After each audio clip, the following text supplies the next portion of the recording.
Bagong lahat, luma muna. Napapansin na ng mga fans at ng iba mga player ang struggle ni Ja Morant. Kung nag-i-struggle talaga siya ngayong season.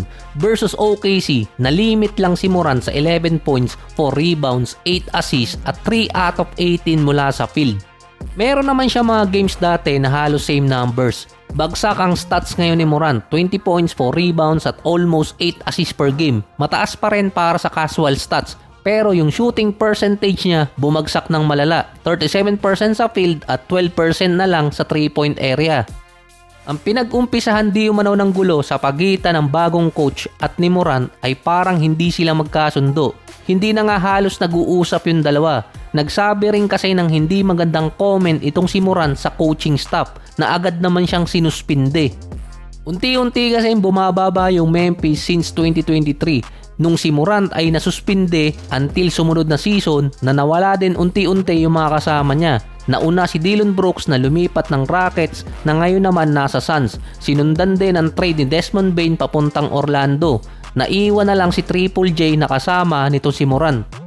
Siya din yung star player na kapag nasama sa mga trade rumors, mabilis sumagot ang Memphis na agad i-denied or ika-cancel ang mga trade sa kanya kapag kasama siya sa mga trade rumors. Lalo na last year na ang Memphis ang isa sa mga team na expected mapupuntahan ni Butler pero inayawan niya. Sinama si Morant din sa iba-iba pang mga trade rumors. Sinundan nyo ng comment ni Morant na hindi na siya masaya na maglaro sa Memphis or nawala na yung saya niya sa paglalaro. Katulad din ng sinabi ni Jimmy Butler noong nakaraang taon. Dahil yun sa ginawa ng mga coaches na pinagtulungan siyang isuspinde. Ito yung sinabing itinapon siya under the bus or nilaglag ng mga sariling coach. Meron na kasi mga report na mahirap pakisamahan si Morant na siya ang pinagbintangan pa dating naging dahilan kung bakit tinanggal si Coach Taylor Jenkins at pinalit si Coach Isalo. Halos digit si Taylor Jenkins at si Ja Morant sa maraming taon dahil siya nga yung nagpalabas ng laro talaga ni Morant at ibinigay talaga sa kanya yung load ng team. Base lang din to sa mga comment online at yung iba mga player, lalo na yung sinabi ni Draymond na parang hindi na si Ja Morant yung naglalaro ngayon, hindi katulad ng dati. Kahit ang mga scouts sinasabing bumabagal si Morant, biglang titigil sa isang play at ipapasa na lang ng basta. Parang pinapatalo na ni Morant yung mga games para matrade siya paalis ng Memphis. Based kasi sa komento ni Draymond Green, ang isa sa mga reason dun na parang hindi na si Ja Morant yung player na nakakatapat nila sa mga playoffs dahil wala na yung dating assistant coach na gumawa ng offensive style ng Memphis, nasa Miami Heat na ngayon. Siya yung kinontak ni Coach Eric Spoelstra para ilagay sa Miami yung offensive style ng Memphis. Hindi ko lang sure kung tama yung bigkas ng pangalan niya Noah LaRoche. Kasama siyang natanggal dati ni Coach Taylor Jenkins. Kaya nga sabi ng player ng Miami, nakalimutan ko yung pangalan, yung laging work from home dati sa Clippers, si Powell pala, na meron na silang free will sa offensive style na gusto nila at mabilis na yung face ng game ng Miami. Hindi na sila umaasa sa isolation. Na inintegrate nila yung style ni Coach LaRoche at nitong si Taylor Jenkins mula Memphis papuntang Miami. Nilagay naman bilang head coach si Coach Isalo sa Memphis para madagdagan ang load ni Morant sa pick and roll offense. Ang Miami na pinuntahan ni Coach LaRoche, binawasan naman ang pick and roll. Motion offense na ang ginagamit ngayon na mas komportable si Morant. So hindi lang kasi ngayon yung problema ni Ja Morant sa panibagong offense ng kanyang coach, kundi last season pa bago talaga tinanggal si Coach LaRoche at itong si Coach Taylor Jenkins dahil noon ginagamit na yung PNR na offense ni Coach Isalo sa Memphis na hindi naman komportable si Morant. Nawawala yung free will ni Morant na makagawa ng gusto niyang play. Hindi katulad dati, nasasalaksak lang siya sa loob ng paint. Ngayon gagawa talaga sila ng play galing sa pick and roll. Dito naman sa mga trade rumors about kay Morant, sinasabi ng mga writer, commentator at analyst na siya ang pumalit sa dating Kyrie Irving. Siya rin naman kasi talaga ang pumalit na endorser ng Nike nung tinanggal ng brand si Kyrie at lumipat ng Anta. At ngayon siya ang pumalit bilang Kyrie Irving na sakit ng ulo ng isang team. Kaya kinukumpara yung sitwasyon ni Morant kay Kyrie, pero magkaiba.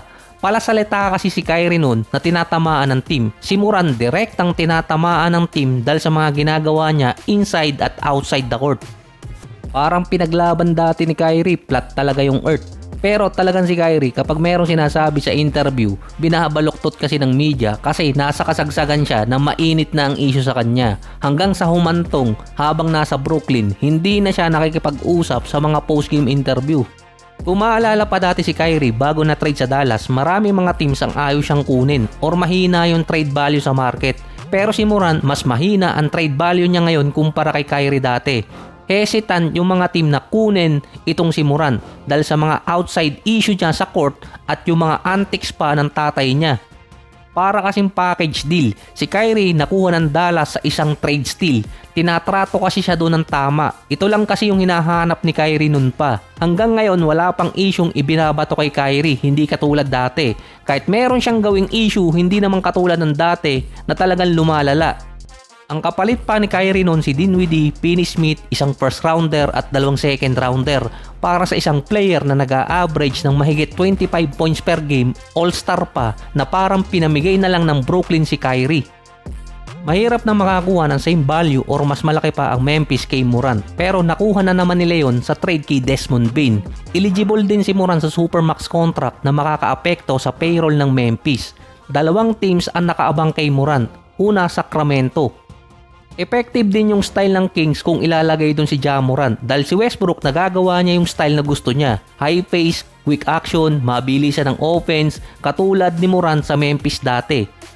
Ang available na matrade doon either si DeMar or kaya si Zach LaVine, pero ngayon para mas okay si DeMar ang bitawan. Ang Minnesota ang isa din sa mga team na nakaabang sa kanya, pero parang malabong makuha ng team itong si Morant dahil sa problema ng Minnesota sa contract at mismong player sa second unit.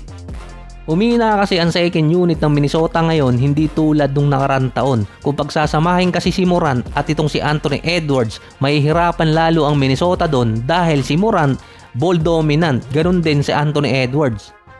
Dahil sa value na binibigay ng mga executive ngayon kay Morant, makukuha siya sa mababang value. Tatapatan yung kontrata niya. Mahigit 40 million pa rin yun. Mahirap makuha ang ganong kalaking kontrata na hindi magbibitaw ng isang core player. Meron pa mga write-ups na ini-insist na mapunta sa Houston itong si Morant. Kaya namang gawin yon dahil hindi naman imposible na makuha si Morant ng kahit anong team. Yun nga lang kung sino may gusto. Hindi rin kasi maganda na maisama si KD dito kay Ja Morant dahil sa mga track record nilang dalawa. Lalo pa ngayon si Morant nakipag-clash na rin sa mga reporter at kitang-kitang frustrated sa interview. Ganito rin yung nangyari kay Kyrie, binabanata ng mga reporter pero ito si Ja Morant pinatulan. Magdadalawang linggo na rin yung drama ni Morant at ng Memphis pero walang sagot pa rin ng team kung iti-trade siya or hindi. Yung iba mga teams mag-iintay pa until December 15 para mawala yung restriction dahil yung iba mga player na nakapirma ng kontrata nung nakaraang free agency. Kung habol din naman kasi ng ibang team si Ja Morant, mag-uunahan talaga ngayon na makapag-trade. Kaso mukhang nag-iintay pa sila.